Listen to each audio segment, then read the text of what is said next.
চেন্নাইৰ এন্নোৰ তাপবিদ্যুৎ প্ৰকল্পত শোকাবহ দুৰ্ঘটনা আৰু এই দুৰ্ঘটনাত নিহত কাৰ্বি আংলং আৰু হুজাই জিলাৰ ৯জনকৈ দুৰ্ভগীয়া শ্ৰমিকৰ মৃতদেহ আজি নিশালৈ গুৱাহাটী আহিবৰ সম্ভাৱনা আছে। এই কথা জানিব দিছে হাওৰাঘাট উত্তৰ বৰবিলৰ ২ নম্বৰ ৰেংৰেং জাৰণী ডিমাচা গাঁৱৰ বিদ্যায়ুম পৰ্বতছাৰ পৰিয়ালবৰ্গই। উচ্চ শিক্ষিত বিদ্যায়ুমে চৰকাৰী চাকৰি লাভ নকৰাত ৩ মাহ পূৰ্বে কামৰ সন্ধানত চেন্নাইলৈ গৈছিল। মঙলবাৰে তাপবিদ্যুৎ প্ৰকল্পত কৰ্মৰত অৱস্থাতে দুৰ্ঘটনাত পতিত হৈ বিদ্যায়ুমসহ কাৰ্বি আংলং আৰু হুজাই জিলাৰ ৯জনকৈ শ্ৰমিকে মৃত্যুমুখত পৰে। শ্ৰমিককেইজনৰ মৃত্যুত পৰিয়ালত সৃষ্টি হৈছে শোকাকুল পৰিৱেশ। মানে তেখেতে আমাৰ ইয়াৰ গাঁৱৰ পৰা সেই LP স্কুলৰ পৰা পঢ়িছিলে। তাৰপিছত আমাৰ গাঁৱৰ পৰা পঢ়ি পেলাই তেখেতে এতিয়া হাওৰাঘাট মানে কলেজত মানে পঢ়ি পেলাই ডিগ্ৰী কমপ্লিট কৰিছে।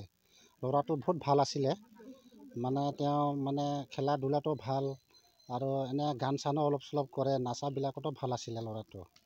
গাঁৱৰ চবৰ লগতে ভাল আছিলে। অসমত মানে এনে মানে চাকৰি বাকৰি পোৱা নাই কাৰণে ঘৰতো অৱস্থা বেয়া, সেইকাৰণে মানে বাহিৰত কাম কৰিম বুলি গৈছে আৰু ল'ৰাটো। তেখেতৰ পৰিয়ালটোত মানে সিহঁতৰ 3টাই ল'ৰা, মা দেউতা আছে আৰু ভাই 2জন আছে ডাঙৰ। তেখেতে চবতকৈ সৰু।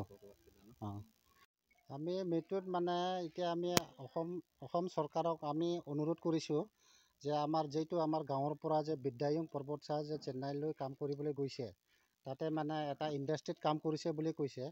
তাতে মানে আমাৰ তাতে থকা ইঞ্জিনিয়াৰবিলাকে মানে তাতে ভালকৈ ছেফটিভাৱে কামটো কৰিব দিছেনে নাই, আৰু শুনা মতেতো আমি গম পাইছোঁ যে এতিয়ালৈকে মানে পুৰণা কামটোহে কৰিব দিছে, বস্তুবিলাক চব পুৰণা বুলি।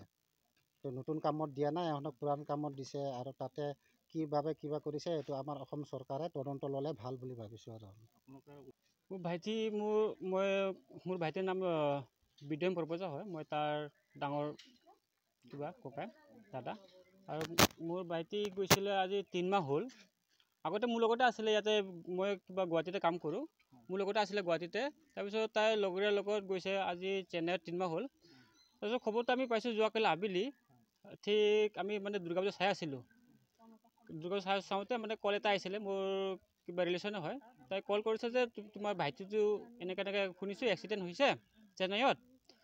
চ' মই এইটো খবৰ পাই পেলাই মোৰ ভাইটিক মই কল কৰিছিলোঁ। কল কৰি মোৰ ভাইটিৰ মোবাইলটো মানে কোনে মানে কিবা পিক আপ নকৰে। তাৰপিছত ইফালে কল কৰিছে, কাৰোবাৰ পৰা খবৰ পোৱা নাই। তাৰপিছত ডাইৰেক্ট বেলেগ এজনৰ পৰা মোৰ মোবাইল নম্বৰ কল লৈ পেলাই তাক কল কৰিছে যে তাই কৈছে যে তোমাৰ ভাইটিক আৰু তুমি আশা কৰিব লাভ নাই, সি চেছ আৰু। তাৰপিছত আমি ইফালে মা দেউতাক কল কৰিছোঁ, ইফালে কিবা কৰিছোঁ, খবৰ লৈছোঁ, মানে কিবা গোটাটো পৰা মানে আৰু নাই আৰু সৰু ভাইটিটা আৰু এইটো। ইতিমধ্যে মুখ্যমন্ত্ৰীয়ে মানে ডেড বডি চমজাই দিব কৈছে পৰিয়ালক। আচ্ছা, এই ক্ষেত্ৰত কি ক'ব? তো মুখ্যমন্ত্ৰীৰ বিষয়ত যেই কৈছে মামাই, আমাৰ হিমন্ত মামাই যে কৈছে এইটো ভালে কৰিছে। চ' এতিয়া মানে আমাক মোৰ ভাইটিক মানে অলপ সোনকালে আৰু ভালকৈ আমাক ঘৰত কিবা পঠাই দিলে মানে বহুত ধন্যবাদ মানে আমি মানে অনুৰোধ কৰিছোঁ মামাক, হিমন্ত মামাক। চ' অলপ সোনকালে আৰু কিবা কৰি পেলাই আমাক কি সাহায্য কৰিব এইটো কৰিব আৰু। নমস্কাৰ, মোৰ নাম বিপুল পৰ্বতছাৰ হয়, বিদ্যায়ুম পৰ্বতছাৰ দেউতা। সংসাৰত নচলাৰ কাৰণে ল'ৰাটো ডিগ্ৰী কমপ্লিট কৰি পেলাই আজি বিদেশত কমাবলৈ গৈছিলে। কি ক'ম, দুৰ্ভাগ্যৰ কথা, আজি এক্সিডেণ্ট হৈ গ'ল। গতিকে মোৰ এটাই অনুৰোধ, আমাৰ ছাৰ হিমন্ত বিশ্ব শৰ্মাৰ ওচৰত মই প্ৰাৰ্থনা কৰিছোঁ যে ল'ৰাক আপুনি ভালকৈ ঘৰত যেনিবা লৈ আহে, নিজৰ অসমৰ ল'ৰা, সেইটোৱে মই কৈ